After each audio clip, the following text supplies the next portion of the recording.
Oi, Tainá. Oi, tudo bem?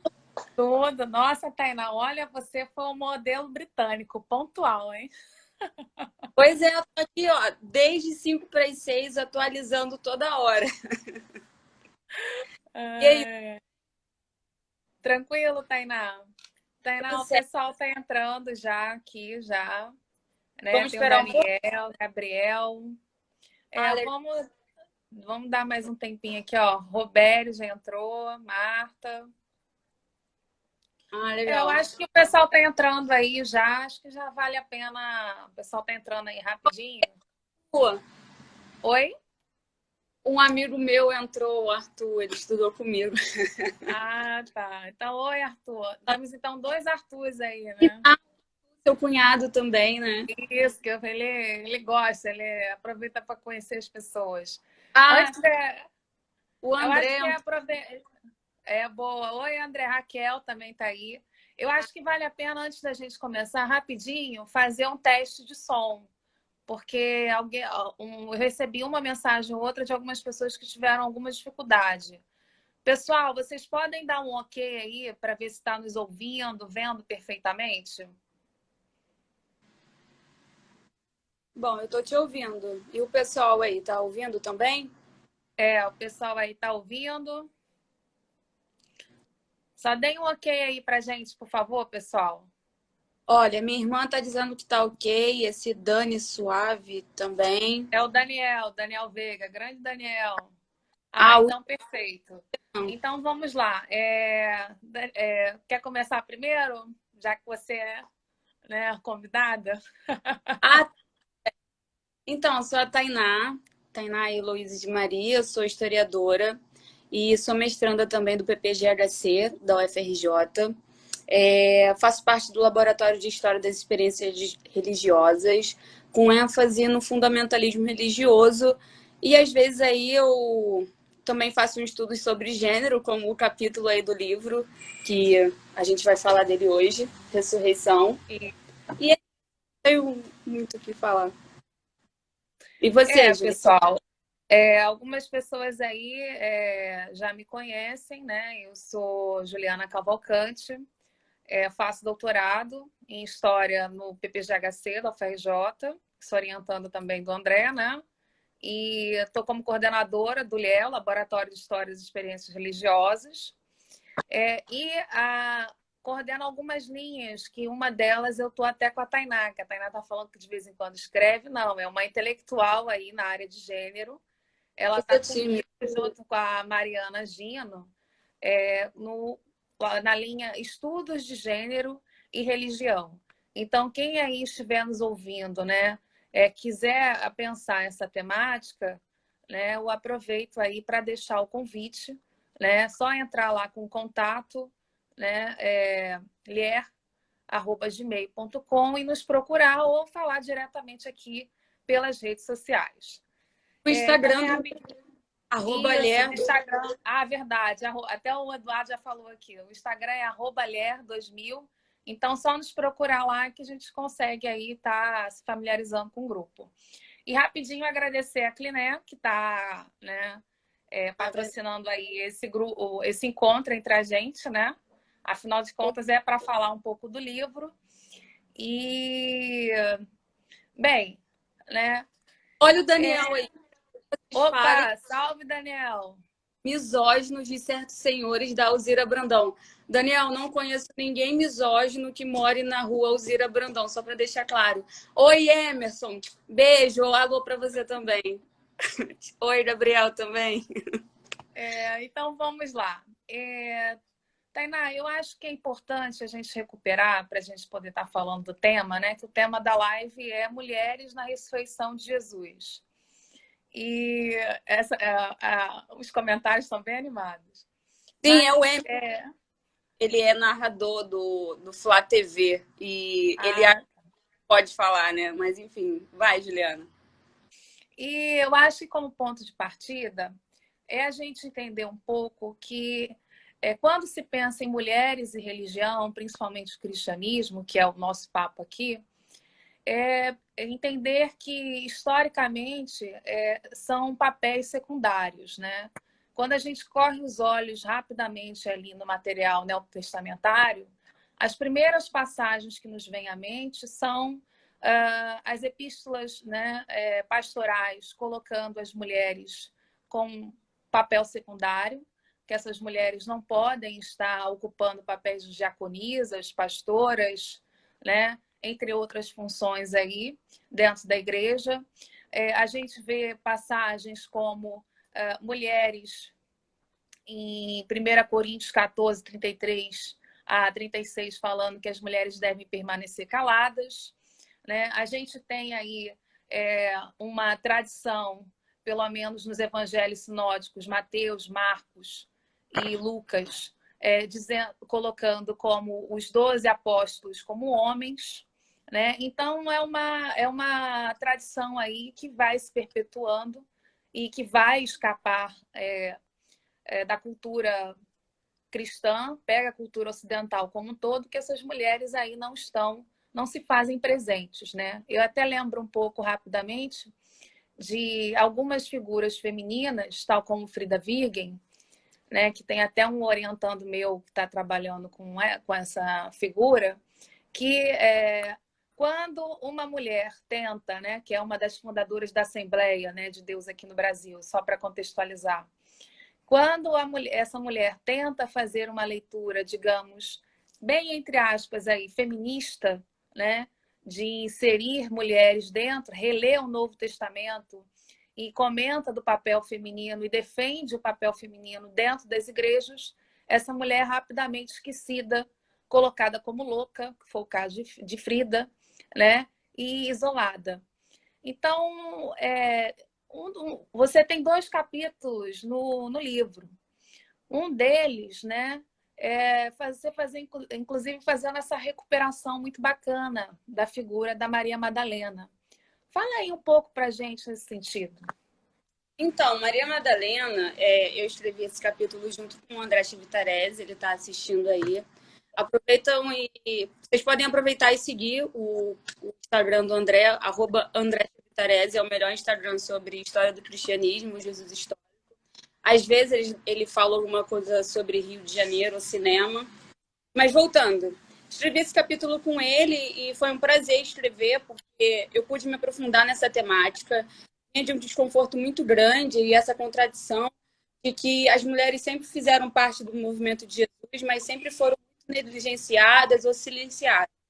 E eu percebi também que, escrevendo esse capítulo, o quanto foi importante as críticas do movimento feminista e até da teologia feminista que veio surgindo aí no século XX, dizendo que a Bíblia foi escrita por homens, foi lida por homens e foi interpretada por homens. E eram eles, né, que passavam esses ensinamentos para as mulheres. Então, isso é muito... Daniel tá falando. O que ele falou? Falando que o André... É uma hackeada. Engraçado, Daniel. O meu orientador maravilhoso, está lá em Xinguara, tudo bem, mas não sei se é uma hackeada, não. Vamos ver. Não, mas, enfim... que o Daniel gosta de ficar zoando as lives dos outros, entendeu? Mas continua aí, Tainá, que você está muito bem. Então, eu percebi essa contradição muito grande e eu não precisava ir até a antiguidade ou analisar o Novo Testamento para ver essa contradição. Eu vim de uma família religiosa, você também aí cresceu na Igreja Católica e percebeu aí na pele como essa contradição é muito grande. A igreja precisa da mulher, mas toda hora silencia ela e negligencia. E com Maria Madalena não foi diferente. Maria Madalena, por muito tempo, por séculos, ela veio tratada aí como sendo prostituta, mas é outra contradição enorme. Na Bíblia não diz que ela é uma prostituta, né? E ela foi uma vítima aí dessa teologia escrita e interpretada por homens, né? Com a intenção aí de domesticar a mulher para ser do lar, do privado, enfim. E não sei se foi uma revolução, mas um filme que não seguiu esse estereótipo de Maria Madalena foi o último, né, de 2018, do diretor Garth Davis. E ele retrata Maria Madalena como sendo uma figura muito importante no movimento de Jesus.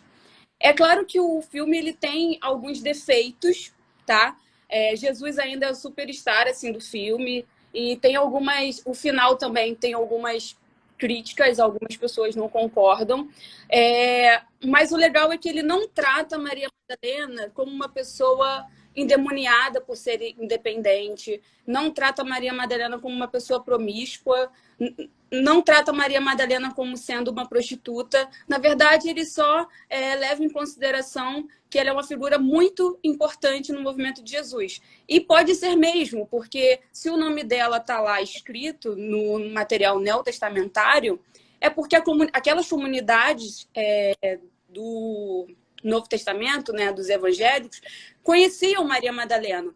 Isso sinaliza que ela era uma pessoa importante e também que outras mulheres também participavam do movimento de Jesus. Sabe, Não, Juliana? Tainá, isso daí eu acho que você está falando é maravilhoso, porque o filme tem uma pegada final que lembra muito, me corrija se eu estiver errada, o Evangelho de Maria Madalena. E é dentro do Evangelho Sim. de Maria Madalena, mas também o Evangelho de Filipe, que é mais conhecido pelo Dan Brown, né? Dan Brown popularizou, digamos assim, vários aspectos do Evangelho de Filipe, que é uma tradição que vai surgir ali, pelo menos uma dessas tradições que vão se evocar como verdadeiros porta-vozes do falar de Jesus. De um lado, a gente tem uma tradição petrina, né? E por outro, a gente tem uma tradição de Maria Madalena, né? E essa tradição aí, eu acho que ela tem profundos impactos dentro da história do cristianismo como um todo, porque a fala final ali é todo o evangelho de Maria Madalena. Só, né, Filipe mesmo, por isso que também se atribui como sendo o evangelho de Filipe, vai ficar dizendo, não, mas se foi a ela que foi dado, é a ela que nós temos que seguir. Né? E Pedro vira e fala, não, como é que pode eu seguir uma mulher? Né? É uma inversão da lógica social. E a gente percebe que esse discurso de inversão de lógica social trouxe impactos profundos. Porque, falando um pouco do livro, a gente levantou, né, Tainá, pelo menos 10 imagens. Isso aí, esse livro aí, tá, gente? Que a gente é organizadora. Nós temos um capítulo que a gente fala só sobre a ressurreição, as mulheres e a ressurreição, que deu origem à live. E a gente fez um levantamento que das imagens mais antigas sobre a ressurreição de Jesus, 10 delas, tá?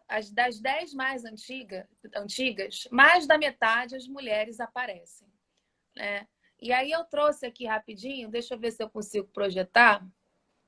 O Daniel uma dessas imagens. Ele zoa a gente, mas ele é versado em tecnologia. Essa é a primeira, né, grande imagem da iconografia mais antiga da ressurreição de Jesus. A imagem que vocês estão vendo uma parte, né, do batistério de Dura Europos. Dura Europos é uma cidadezinha na Síria, tá? Uma cidade fortaleza romana, que foi destruída no século III. E ela contém a mais antiga, né, igreja que nós temos notícia. Eu não vou me prolongar muito, porque a live não é esse o tema, mas só para contextualizar. Essa igreja, ela é a prova concreta quando a gente pergunta muito assim. Em Paulo, a gente lê, né, que os cristãos se reuniam em casas. Mas que ambiente é esse cristão se reunindo? Essa é a materialidade. E esse também é o primeiro batistério, né? A gente sabe por Atos Apóstolos que se batizava em água corrente. A gente sabe que já no terceiro século nós temos aí cristãos se batizando no interior de casas. E nesse caso também aparecem as mais antigas imagens de Jesus. Então eu vou dar destaque aqui à imagem lateral. Não sei se vocês estão conseguindo ver aí. Tá ótimo. Essa é, de fato, a mais antiga, né? Tainá e eu recuperamos como sendo, de fato, a primeira em que mulheres estão caminhando, né, ao túmulo. E você poderia nos perguntar, mas como, de fato, ter certeza que é um túmulo vazio, que são as mulheres, se a gente não tem Jesus ali? Ora, se você percebe, vou voltar para a imagem inicial, dá para ver aí uma casa, parecendo uma casa completinha? Porque na segunda eu só tenho um pequeno fragmento. Que Né? legal. Vou dar um zoom de novo. Ao canto aqui a gente tem uma estrela. Essa estrela ela vai aparecer no Evangelho de Judas, ela também aparece em Lucas, e ela aparece em toda a documentação imagética como representando aquele que está ali com um destino. É uma pessoa quase que predestinada a algo grandioso. Então, ela está relacionada nesse sentido. Então, quem está ali é alguém divino, é alguém que tem uma marca, trouxe algo ao mundo. E ela, ao mesmo tempo, também demarca o horário. Percebam que as mulheres estão com tochas. Então, relembra as narrativas finais dos evangelhos sinóticos, em que as mulheres estão caminhando ao túmulo, tá? E é interessante pensar que a gente tem, em pleno terceiro século, uma igreja escolhendo, né, como testemunhas oculares da ressurreição, não a tradição petrina, mas a tradição das mulheres, né? E aí a gente tem a centralidade de Maria Madalena. Então mostra que, muito embora o texto, né, Tainá, diga lá, bote em João, por exemplo, em pleno século II, como a tradição petrina vencendo, a gente vê que no campo da materialidade isso ainda estava em debate. Exatamente. Mas, Tainá, seguindo, eu acho que vale a pena você falar um pouco da recepção dessa imagem, né? Porque algumas pessoas estão aqui falando sobre o papel da Maria Madalena, né? Contextualiza como a tradição ocidental consolidou essa imagem, né? Porque se a gente, por um lado, diz que Maria Madalena não é prostituta arrependida, eu mostrei aqui uma iconografia. Acho que é importante, pelo que eu entendi aqui as perguntas, da onde está vindo isso, né? Essa tradição de Maria Madalena como prostituta arrependida, por que o cinema está reproduzindo tanto? Contextualiza aí um pouco para a gente. Juliana, eu percebi, produzindo esse texto com o André, que foi o que eu falei no início. Vem de uma tradição ali da bacia mediterrânea e também por essa teologia ser composta, lida e interpretada por homens, sabe? E não levarem em consideração evangelhos como o de Maria Madalena. Mas eu acho que, para além disso, o legal do livro é a gente ver a importância dele para os pais, sabe? Qual é a relevância desse livro, desse silenciamento, desse negligenciamento de Maria Madalena e de também outras mulheres no material neotestamentário nos dias de hoje, sabe? Eu vim de uma comunidade religiosa, você também, e eu tenho visto eu vi um filme, né? A Rosa Púrpura do Cairo, que é dali da década de 20. Lindo esse filme. Esse filme é lindo, é do Woody Allen. E a gente percebe ali que essa cultura, que é machista também, de negligenciar a mulher, de opressão à mulher, ainda se faz muito presente. Então, assim, esse silenciamento e também um homem dizer o que uma mulher ela não está presa ali nesse material neotestamentário, muito menos na antiguidade, sabe? Então, esse mesmo problema que a gente encontrou lá, há muito tempo atrás, ele está aqui até hoje. E a Rosa Púrpura do Cairo, que é da década de 20, retrata muito bem isso, por estar dentro de uma dinâmica ali, de um contexto norte-americano super conservador e também muito fundamentalista, sabe? Então, as relações sociais, os papéis do homem e da mulher estão muito bem demarcados. A mulher é do privado, a mulher é do dia, a mulher é para casa, enquanto o homem aí, ele é livre para fazer qualquer coisa, entende? Você viveu isso bem, Ellie, pelas nossas experiências, né? A gente acabou conversando e tendo aí a certeza que a gente tem muitas coisas em comum. E um dia a gente conversando, a gente percebeu que o que eu passei na igreja batista, você também passou na igreja. Exatamente. Então, esse problema aí que a gente encontra nesse silenciamento, essa contradição, está aí até hoje, entende? Se você quiser falar um pouquinho aí do que você viveu na Igreja Católica, eles vão perceber aí, vai ser bem didático eles entenderem como é essa contradição. Eu acho que antes de falar dessa experiência, só estava querendo recuperar um pouco ali o século V, né, com o Carlos Magno, Carlos Magno, estou trocando tudo, com o Papa Magno, em que deixa eu jogar aqui rapidinho outra imagem, em que imagens como essa, tá? Que a gente é a segunda e mais antiga imagem que nós temos notícia da ressurreição de Jesus, em que vai ser criado o mito aí da Maria Madalena como prostituta arrependida. Amanhã eu vou estar postando uma resenha falando do filme Son of Man, que é um filme fantástico. Mas, apesar dele ter um dado interessante, que ele trabalha com mulheres como sendo apóstolas, ele continua perpetuando essa tradição da Maria Madalena como prostituta arrependida, que é um arranjo aí de algumas passagens em que vai estar colocando, criando esse mito de Maria Madalena, que a Igreja Católica vai reconhecer lá para o século XIX, final do século XIX e século XX, como uma mulher não, como um mito, né, construído pelo Papa Gregório Magno. E, além disso, vai também estar falando aí, vai colocar ela como uma apóstola, mas num sentido diferenciado. Enfim, vai reconhecer algum status a ela. Mas o fato que essa iconografia... Oi?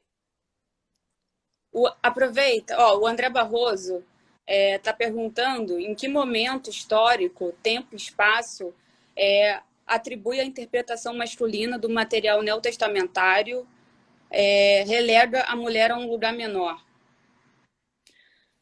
A pergunta era boa, eu ia emendar nisso agora. Por exemplo, eu fiz um rápido levantamento, quem está aí com a Bíblia, Mateus 5, 28 e Mateus 24, 34, 37 e 39, por exemplo, vão estar falando em situações que mulheres são objetos de coisificação masculina. Em que sentido? Ou ela é objeto de desejo, ou ela é objeto de serve para casar. Então, é objeto do mesmo jeito, né? E essas passagens, elas são muito constantes, né? Só que você perceba, nesse relato aqui que a gente tem, as mulheres são extremamente ativas, né? E o dedo de Jesus que está nesse posicionamento é algo que tem a assinar, algo que tem a falar. É como se estivesse delegando a elas, na imagem, uma missão, né? De reportar o evangelho, né?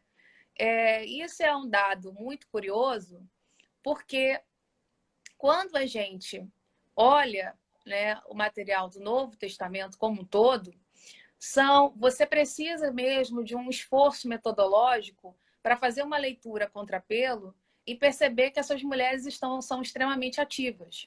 O esforço, às vezes, inclusive, é você voltar no grego, porque os camaradas que estão traduzindo o Novo Testamento, a Bíblia como um todo, uma coisa que eu aprendi, tanto quando eu fiz básico em teologia, que às vezes eu não gosto de falar nisso. Eu tenho alguma noção de teologia, sim.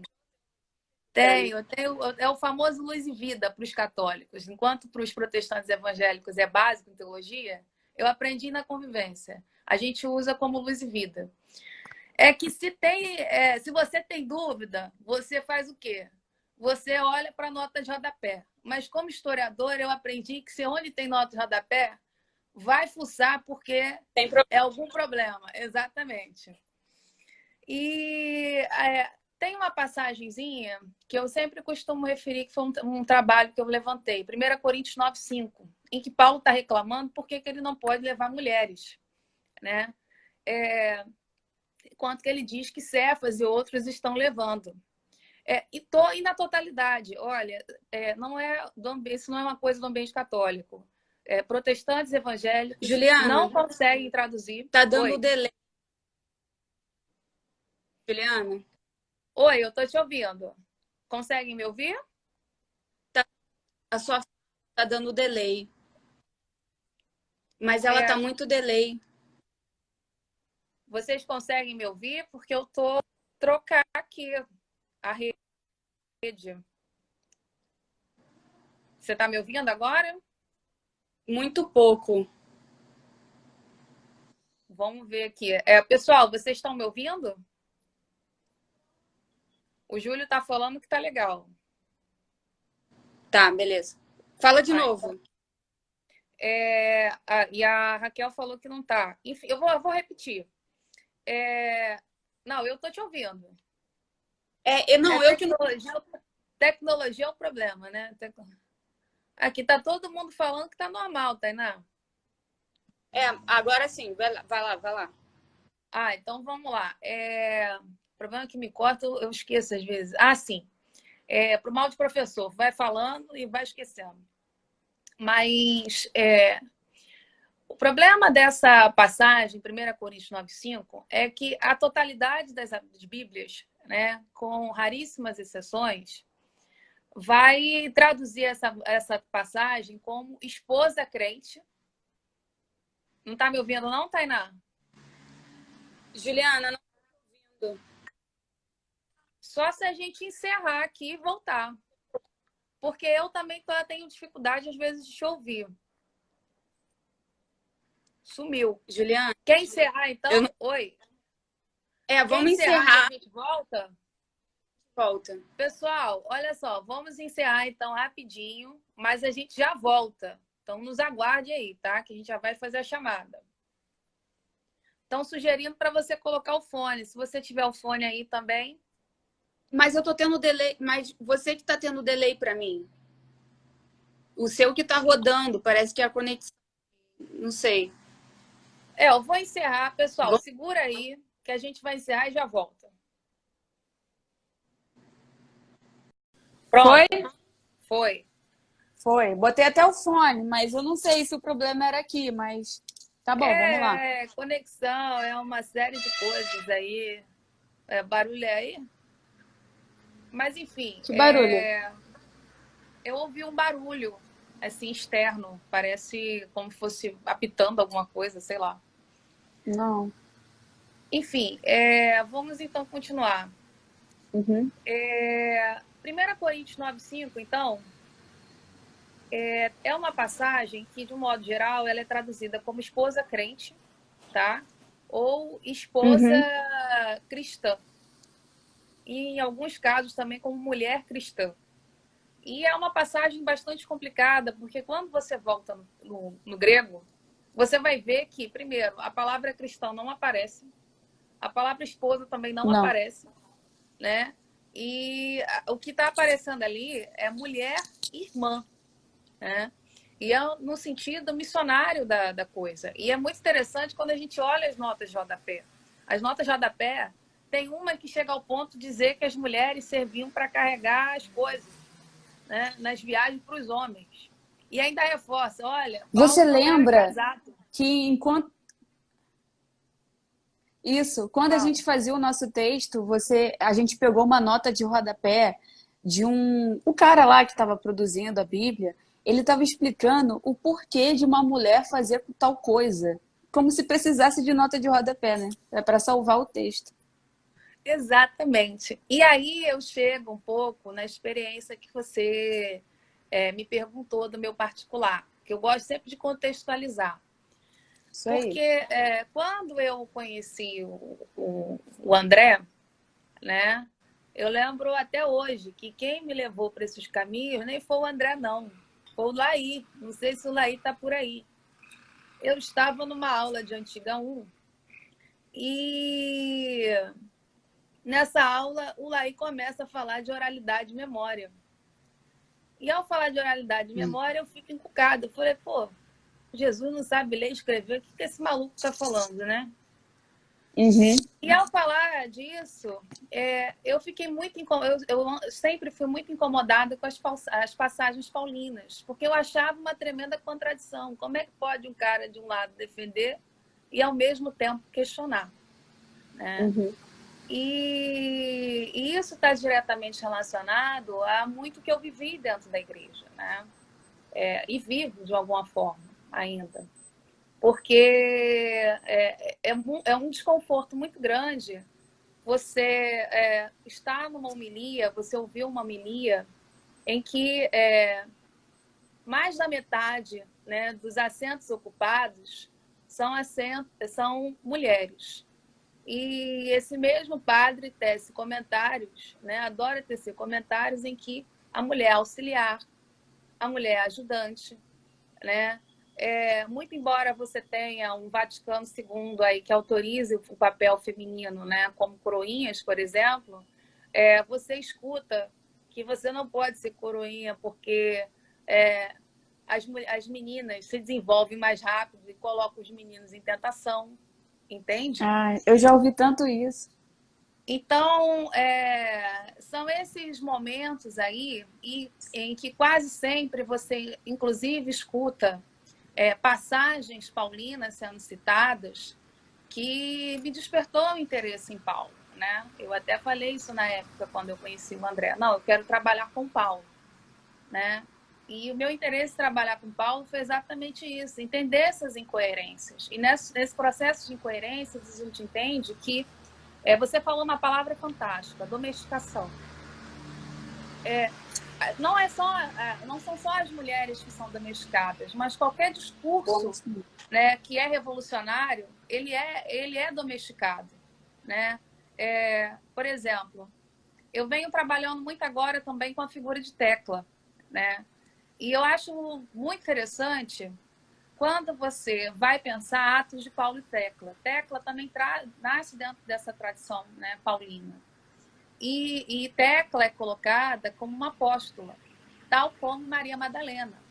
E interessante que o princípio que leva Tecla a virar apóstola é um dos mesmos princípios que a gente pode estar colocando para Maria Madalena.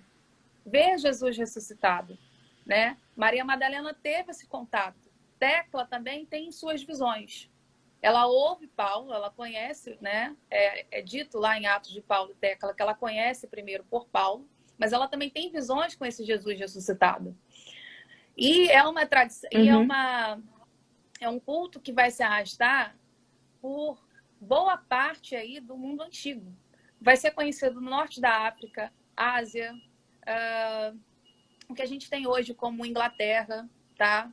É um culto muito, muito poderoso. Você vai encontrar referências não só textuais, mas também na cultura material como um todo. Tem lamparinas, tem afrescos, é uma coisa de louco. E o interessante disso tudo é que a patrística vai bater em Tecla desde o início. E é nesse processo de domesticação. Ou seja, se eu não posso esquecer Tecla, então eu vou mudar a minha leitura sobre Tecla. Tecla é o quem? A virgem. Tecla é uma boa cristã. E quando isso se deu, Juliana? Olha, você já tem as primeiras leituras de domesticação da Tecla no século III, com Tertuliano. Tá? Finalzinho do século II e no século III a gente já tem essa domesticação de Tecla. Tecla é um culto aí que a gente tem muita força, pode existir a partir do século II. E isso já aparece. Opa, Ivania apareceu aí. Oi, Obrigada Ivania. aí pela presença, Ivania.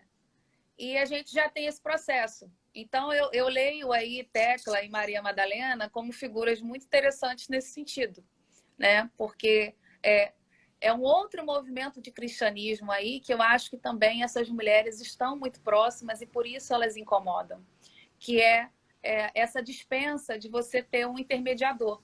Você está ligada diretamente, você tem um contato com o divino, né? Esses movimentos carismáticos. Acaba sendo aí... entendo. Porque retrata, o último filme de Madalena, retrata Maria Madalena como testemunho ocular ali do próprio Jesus, né? Então não teve nenhum intermediador ali para ela chegar até o divino, sabe? E eu acho que é isso que incomoda. Eu acho que esse processo as figuras que vão sobreviver, elas vão sobreviver, né, as figuras femininas nesse processo. A gente tem uma patrística aí já no século II muito ativa, né, dando autoria a textos que não têm autoria, né, como por exemplo os evangelhos. A gente já tem aí um material sendo desenhado de primeiras tentativas de harmonização de textos. E, ao mesmo tempo, a gente já vê uma coisa também que eu acho que é importante a gente frisar aqui, né, Tainá? Que boa parte desses grupos em que vão aparecer com muita força as mulheres vão ser rotulados de heréticos. Há essa disputa já em pleno século II. Então, o que é heresia? Qual o nome desse grupo? Oi? Qual o nome desse grupo? Não, a gente tem dos mais variados. A gente tem os movimentos montanhistas, os marcionitas, os valentinianos, carpocracianos, enfim. É só a gente fazer um esforço, né? Personagens que Irineu, Tertuliano, Metódio e outros criticaram, são referências para nós dentro da chamada patrística, e que são muito lidos dentro da chamada história da igreja. Eu lembro quando eu fiz essa disciplina, eu fiz História da Igreja 1 e 2. Nossa, Juliana, você quase se formou. É por isso que eu não gosto, pessoal. Por que você foi para a história? A história te desvirtuou. Te desviou. Não desviou, não. Já estava desviado. Não precisava da história para isso, não. Ah, entendi. Mas assim... Sabe, Julia... fala. Fala. Não, era só para fechar esse assunto, mas fala primeiro, depois eu falo. Não, o que eu ia ponderar é que, para fechar, que dentro dessa tradição, né, da patrística, faça uma leitura contrapelo. Aonde você vê críticas tecendo, por que essas críticas estão sendo tecidas? Né? E lembrar que hoje, se você chama o padre da igreja, Tertuliano, Metódio, entre outros, lembre-se que isso daí é uma cúpula, tá? É alto extrato dentro desses grupos cristãos. Em sua grande maioria, o que a gente vai ter é muita gente vivendo fé a partir disso daí. Disso. Okay? Exatamente. A partir dessas bases. Não é o texto, né, que Tertuliano... Olha, Juliana, o Lair entrou. Aí, ó, esse aí que é o cara aí, ó, responsável, entendeu? Ele que me fez colocar a pulga atrás da orelha e já tô nesse barco até hoje aí. Eu ainda não conheci, mas eu só ouço coisas boas. Não, esse aí só produz coisa muito boa. Um abraço aí, Laí. Então, eu acho que é isso que é interessante da gente pensar desses movimentos heréticos, né? Os chamados movimentos heréticos. Porque eles são heréticos porque são movimentos cristãos que perderam.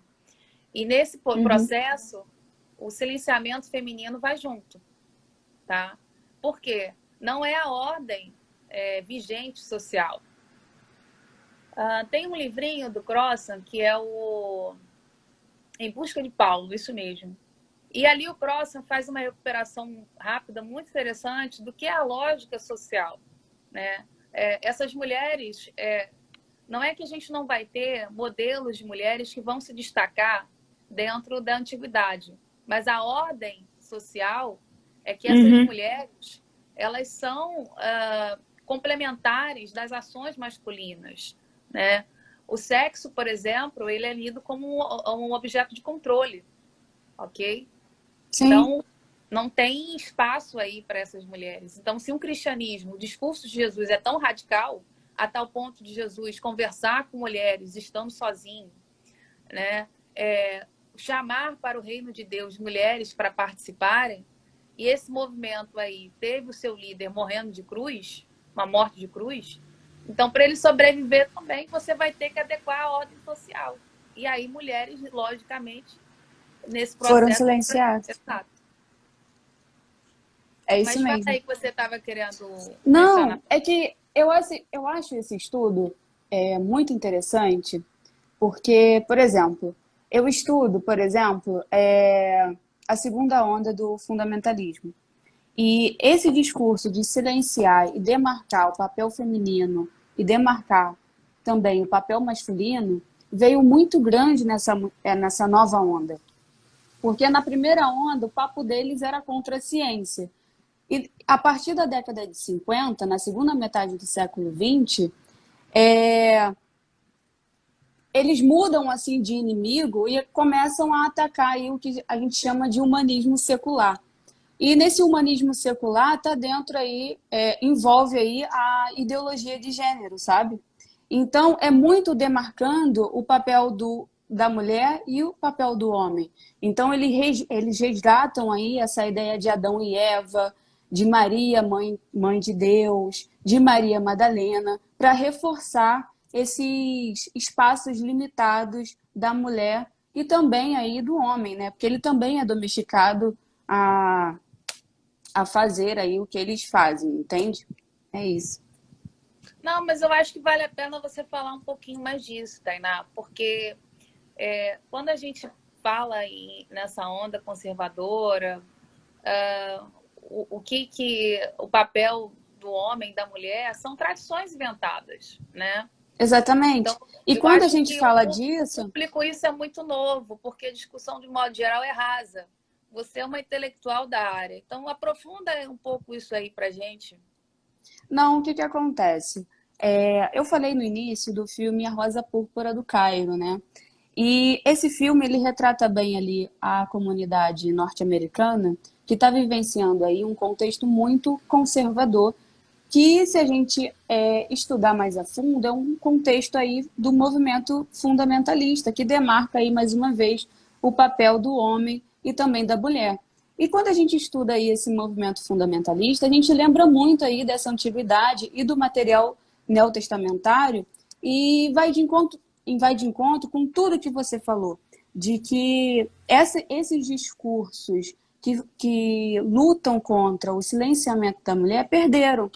E o movimento fundamentalista vem aí como o grande vencedor na década de 20 do século XX, reforçando esses papéis de gênero, sabe?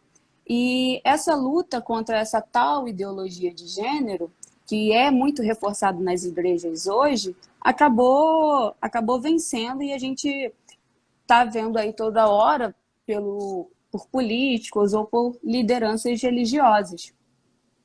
Por exemplo, Tainá, fala. nessa... Não, é isso, fala. Não, fala o exemplo que você ia dar. Não, é só para dizer que nessa segunda metade do século XX, esse papel do homem mais másculo, mais forte, mais viril, ele ganha forças. E o papel da mulher também em cinemas, dentro de casa e recolhida, também é mais representado. Só isso. Não, é porque o que eu ia falar aí para você é que eu acho que isso também tem muito a ver com esse contexto aí de enfraquecimento da teologia da libertação, né? Porque a teologia da libertação, claro, é uma teologia, não será uma história, não é o olhar que nós temos. Mas ainda assim é uma teologia que se propiciou muito a discutir, né, ou dar um maior espaço às mulheres, teceu críticas ao Vaticano, né? Essas mulheres puderam formar com força grupos, né, dos mais variados, famosos grupos de oração, puderam formar células aí, né, que vão virar capelas depois. Então você tem um público feminino aí atuando bastante, né? Você tem releituras, por exemplo, de Nossa Senhora Aparecida como uma mãe negra, né? e ao mesmo tempo uma mulher extremamente ativa dentro do movimento Seu Filho, né? Então eu acho que isso também a gente tem que pensar um pouco essas disputas de teologias que vão aí se configurando, né? Em que, muito embora mulheres não continuem podendo, por exemplo, no meio católico, estar ocupando cargos, funções, né, não fazerem parte do clero, elas aí conseguem ganhar um mínimo de voz, ao menos para colocar suas questões. Não é à Isso toa mesmo. que a própria teologia feminista ganha força nesse contexto também. Exatamente. O Roberto tem uma pergunta. A partir dessa domesticação das mulheres, que vocês discorreram muito bem, qual a importância da autoridade e discipulado delas no interior dos seguidores do Jesus histórico? Não, a pergunta do Rô, ela se fragmenta em algumas partes, né? Eu acho que tem umas 2 perguntas aí. Pois é por isso que eu estou até aqui olhando aqui. O primeiro aspecto, né, é entender que essa ideia de autoridade, né? Qual o papel das mulheres frente à autoridade? Acho que essa é a pergunta 1. E a pergunta 2 está relacionada aí a esse ambiente aí discipulado, né? Uma coisa que eu acho que é muito interessante, e aí eu insisto no Suavemente, porque é um dos poucos filmes que eu vejo essa rotatividade, esse esforço de brincar, Simão vira Simone, Felipe vira Filipa, né? Uma questão que eu acho que está ali bem centrada no Evangelho de João, né? O Evangelho do discípulo amado. Porque se você faz o esforço de fechar 12 apóstolos, você não vai conseguir só botando o homem, não. Não, exatamente. Você vai ter que incluir a mulherada. E é muita mulher aí para incluir nessa história. Não, e também dizem que Jesus reapareceu aos 500, né? Esses 500 são todos homens, não tem uma mulher. Eu acho que esse é o estranhamento que a gente tem que ver. Você já está tão habituado, né, a esse processo de harmonização que você, mesmo como religiosa, você não consegue se enxergar dentro desse material, né? Mas faça o esforço, quem está nos ouvindo hoje, de ir lendo o Evangelho de João. Vai colocando lá na ponta do lápis todos os nomes que são citados. Se você só colocar homens, não vai fechar. O que isso significa dizer? Nos parece que a tradição dos nomes dos 12 apóstolos, que é uma tradição ligada aí ao novo Israel, ela é uma tradição inventada, né? E quando a gente chama de tradição inventada, é tudo aquilo que todo movimento, quando você quer legitimar um evento, uma personagem, você se volta para o passado e coloca aquele evento no passado que você está querendo validar, né? É um conceito aí do Eric Hobsbawm e a gente percebe que o Eric Hobsbawm vai falar, por exemplo, das saias irlandesas, que é um movimento que não é tão antigo assim, mas você criou o rótulo, deu status de antigo, né? Então, a gente pode estar falando que essa tradição dos dódecas, como 12 homens, é exatamente isso, né? Paulo também fala que apareceu aos 12, aos dódecas, mas quem são esses dódecas? Os nomes mesmo são muito complicados. Faça o esforço de tentar pensar o papel, a relevância, por exemplo, de Bartolomeu dentro da tradição cristã. Entende? Então, a gente vai vendo que muitos desses cristianismos, desses apóstolos, foram se perdendo. E o que vai sobrevivendo são alguns nomes, de um lado, incômodos, que a gente pode chamar de memórias subterrâneas, frente às memórias aí que a gente pode estar chamando de memórias oficiais, pensando um pouco Pollack, né? E aí, Rô, tem a ver o que você está falando com a ideia de autoridade. A autoridade, nesse sentido, é esse modelo de cristianismo que vai estar se colocando, né, em concordância com a ordem social. Se a ordem social ela é patriarcal, ela é falocrática, né? E eu lembro um outro elemento aí, o falo é uma figura muito importante dentro da antiguidade, né? Ele é um momento de proteção. Você proteção, até sorte, né, Juliana? Exato. elementos de fertilidade, mulheres casadas, a mulher sempre casava, ela carregava como um pingente, um falo, né, no pescoço. Então, essa autoridade aí, ela está muito mais ligada a uma questão de sobrevivência desses grupos cristãos que vão se domesticar, do que propriamente dito a figura do Jesus histórico. O nome de Jesus, na verdade, ele é altamente maleável à proposta de reino que você está querendo levantar.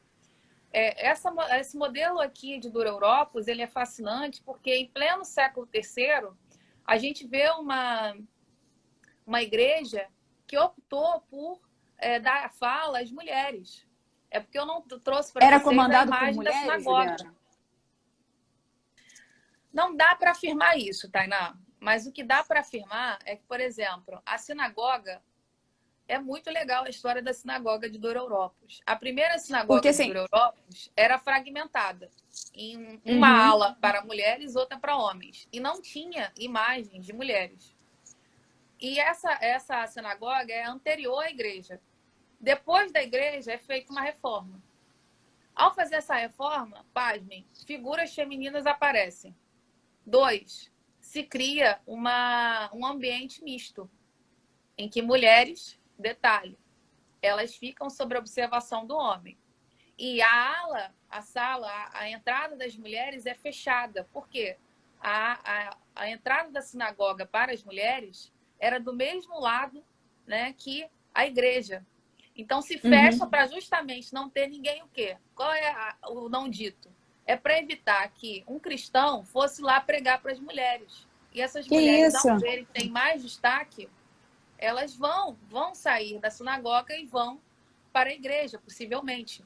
Então, a entrada das mulheres vai para outra rua, né? Isso é um dado interessante nesse sentido, porque você vê o embate... A entrada das mulheres era diferente da dos homens. Exato. E também o sentido da igreja também. Então, isso é um dado interessante para a gente poder estar pensando que essa ideia de autoridade está diretamente relacionada ao quê? A ordem social, e não propriamente dito a figura de Jesus. Aí vem a segunda pergunta do Rô, que eu não sei se você prefere responder.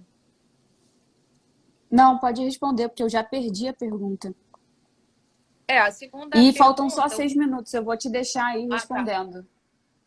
Então, a segunda pergunta dele está relacionada com o papel do discipulado no interior, né? Das igrejas cristãs. Se você lê o material, né, do Novo Testamento e extracanônico, ou seja, para além do Novo Testamento, você vai ver que Jesus sempre esteve em contato com mulheres. Essas mulheres participam, e o seu contato aí, eu estou tendo dificuldade às vezes de ver você, Tainá. Mas voltando, essas mulheres, elas são ativas em relatos de milagres. Essas mulheres, Jesus está conversando com essas mulheres. O André tem um texto muito bacana sobre a mulher samaritana, que é uma Juliana, está muito difícil de te entender. Recorrente. Vocês conseguem me ouvir aí? Eu não estou te ouvindo. Vocês conseguem me ouvir, gente? Que a Tainá estava travando muito para mim. Vai agora. Bem, vou continuar, então. Tá bom. Então, a gente tem mulheres no relato na cura de milagres, e muitas vezes ativas. A gente tem mulheres aí ocupando funções dentro dessas primeiras igrejas, tá? E dos mais variados, a gente tem mulheres missionárias, como eu dei o relato de 1 Coríntios 9:5. Tecla é um outro modelo. A gente tem mulheres recebendo cultos dentro da sua casa, como o caso de Lídia, né? Relatado em Atos. E a gente tem em Paulo também. A gente tem casos de mulheres em cargos como apóstolas. A gente tem Júnia, que eu sempre gosto de lembrar, que Júnia é mulher. Fala um pouco dessa Júnia, Juliana. Então, em Romanos, Paulo, Romanos 16, acho que é Romanos 16, Paulo diz que estava fazendo trabalhos difíceis, né? E que reconhece o agradecimento que quem estava em tal atividade como ele, Júnia, e chama Júnia de apóstola, né? Isso é um dado muito interessante, porque eu já ouvi muito dentro da igreja, tanto no meio católico como no meio protestante evangélico, que mulheres não podem ocupar cargos eclesiásticos, dentro do clero, melhor falando, ou funções eclesiásticas, porque a mulher já tem um papel, ela é ser a mulher do pastor. Exatamente. Né? Ou então no meio católico é a freira, entende? Ou a diaconisa Isso. na igreja Mas diaconisa evangélica. é nesse sentido. Diaconisa é a mulher do pastor.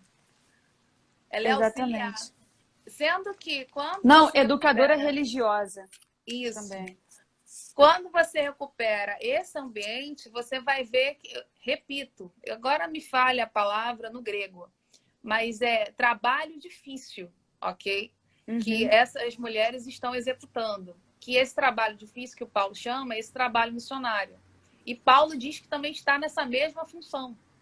Então, ele se coloca no mesmo pé de igualdade que essas mulheres nesses aspectos, né? E talvez seja por isso que, pensando nesse aspecto mais contemporâneo, o material paulino que é usado dentro da teologia feminista para defender o direito das mulheres dentro das igrejas, mas também, por outro lado, você vê esse mesmo material, né, sendo utilizado por teologias nesse aspecto mais conservadoras, dizendo que as mulheres não podem, né, estar ocupando esses papéis.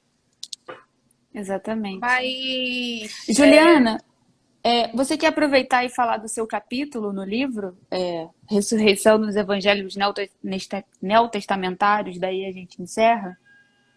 É isso que eu ia propor, da gente já ir para os finalmente, né? Isso. Eu acho assim, primeiro eu queria agradecer, tá, pessoal, a presença aí de vocês, né? A gente teve alguns problemas técnicos que fazem parte. Olha, eu confesso que eu ainda tô com um problema em te ouvir. Mas eu não falei nada porque tá cortando. Mas pra outras mim tá pessoas cortando falam muito. que o som tá bom. Aí eu já não sei. Aí eu não falei mais Eu tô nada. na Eu também não dúvida. sei. Então, Eu não se o sei o que problema tá for só eu, acontecendo. então deixa. Mas então eu queria agradecer a presença aí de vocês. Ó, travou de dizer novo. que esse material, né, esses 2 capítulos aí, que um eu escrevi com a Tainá e o outro a Tainá escreveu com o André, eu acho que eles são de super importância, porque propõem uma releitura, né, da questão da ressurreição. E aqui, Exatamente. eu e Tainá, como historiadoras, não estamos defendendo a ressurreição como um evento histórico. Tainá Nada disso, na verdade. Estão querendo saber. Para quem tem sua fé, acho que é importante Juliana, falar tá isso. Me ouvindo? Oi, Você tá me ouvindo? Eu tô te ouvindo, Tainá. Tainá? Oi, voltou. Juliana? Para quem está nos ouvindo, se você é religioso, se você é cristão, viva verdadeiramente a sua fé, né? Mas isso não é um dado histórico. Isso compete à teologia, né? Se Jesus ressuscitou ou não. Agora, como historiadores, essa experiência, né, ela não pode nos escapar aos olhos, uma vez que você tem uma quantidade de textos enormes falando sobre a ressurreição, né, dentro e fora do Novo Testamento. Sim. Na verdade, você até tem muitas experiências que não relatam a ressurreição, mas você tem muita coisa também dentro da cultura material. E, além disso, se você pensa que ressurreição é um conceito, é uma categoria que você pode estar sendo pensada dentro de metamorfose, bem, então você pode dialogar a ideia da ressurreição com outras experiências dentro da bacia mediterrânea antiga. Então, é isso que a gente está fazendo aqui. A gente não está falando de Jesus ou não. A gente está falando como as primeiras comunidades cristãs leram o tema da ressurreição. E ao ler o tema da ressurreição, as mulheres aparecem. E a Tainá saiu.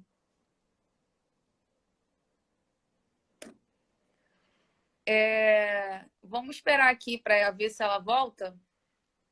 Mas deixa eu já aproveitar aqui para ver um comentário. A ressurreição, na pior das hipóteses críticas, deve ser tratada como um problema histórico.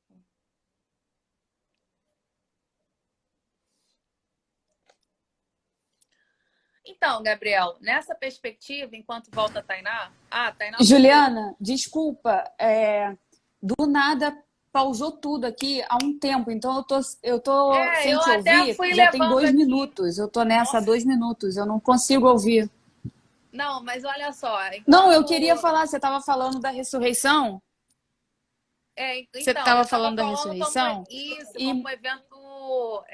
a interpretação, o que foi produzido pelos primeiros cristãos é o que nos interessa. Aí o Gabriel fez pergunta assim, a ressurreição, na pior das hipóteses, não sei se é uma pergunta ou um comentário, né? Deve ser tratada como um problema histórico. Não sei se é um problema. Algumas pessoas vieram falar comigo perguntando o que a história achava da ressurreição. E eu já disse logo de antemão que o livro não tratava a ressurreição como algo histórico. Na verdade, era uma ideia construída e pensada no cotidiano, era fruto de um contexto social, econômico e religioso da bacia mediterrânea, e também era uma experiência plural, na verdade é uma experiência plural, compartilhada aí por diferentes culturas. Eu não sei se você já tinha falado isso, mas eu não ouvi você falando antes. Estava travado aqui. Eu falei alguma coisa e agreguei que a gente pode pensar a ressurreição dentro de uma categoria maior, metamorfose. E aí vai ao encontro do que você falou. Também. Dessa experiência plural, né? Porque aí você começa a poder relacionar Apuleio, quando fala que aquela velha história do cara que virou burro, mas ele manteve a mente, né, de um ser humano. Você começa a pensar em Júlio César, né? Você começa a pensar Exatamente. em Rômulo. Então, é observar, na verdade, que essas narrativas, sejam elas nos textos, sejam elas na cultura material, como elas foram lembradas, vividas, né, pelos primeiros cristãos e na bacia mediterrânea antiga como um todo. E não nós, historiadores, aqui abrimos um julgamento e avaliar, não, realmente houve a ressurreição. Não. O livro só quer contextualizar o tema da ressurreição e analisar como essa documentação e a cultura material recepcionaram e analisaram isso, enfim. Isso mesmo. E acima de tudo, afirmar que quando se pensa em ressurreição, talvez esse seja aí um bom caminho, né, para a gente pensar ou repensar o lugar das mulheres dentro do cristianismo.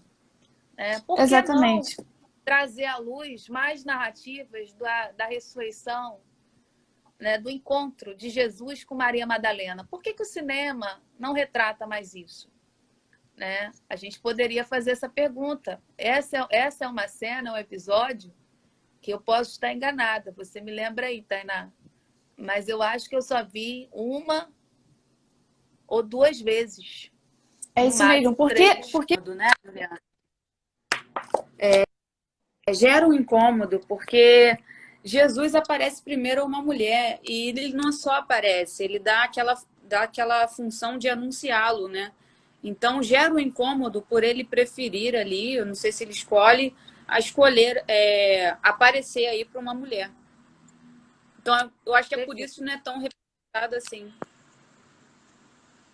E quando a gente vai para as imagens, fala um pouco do seu capítulo também, que a gente viu que lá você tem uma série no período do Renascimento em que mostra, né, Maria Madalena com o encontro de Jesus ressuscitado. Então eu acho série... que a série... Aí, eu não tô te ouvindo. É a série Tainá, toda vez que você fala série, não sai. Repete aí pro pessoal, Tainá. Noli Me Tenge, não me toque, que retrata aí a fase que Maria Madalena tenta tocar em Jesus e ele meio que se esquiva e fala, não me toque, né? Eu estou tentando resgatar aqui no livro para mostrar pelo menos essa aqui, ó. Isso. Linda essa imagem. Que uma mulher tenta tocar em Jesus e Jesus meio que se esquiva, né? Para não tocá-lo. Perfeito. É isso. Ô, Tainá, eu acho que é isso, né? A gente agradece aí.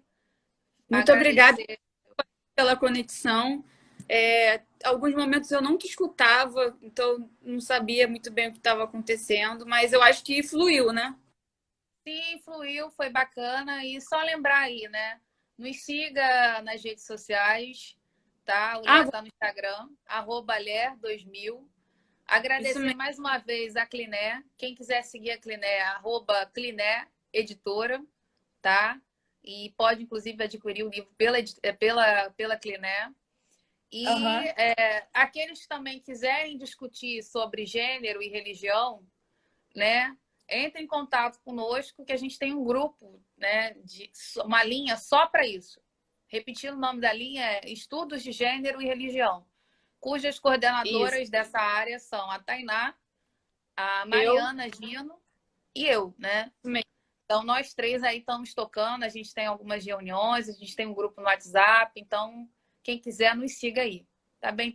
Então forte abraço aí. Quero agradecer aqui o pessoal que me assistiu, alguns amigos, e alguns amigos que eu não vejo há um tempo, tipo o Gustavo Tales, a minha irmã, a Suene, a Lídia. Um beijo para vocês. Então, pessoal, forte abraço aí. É isso. Obrigada, Tainá. Valeu. Beijo.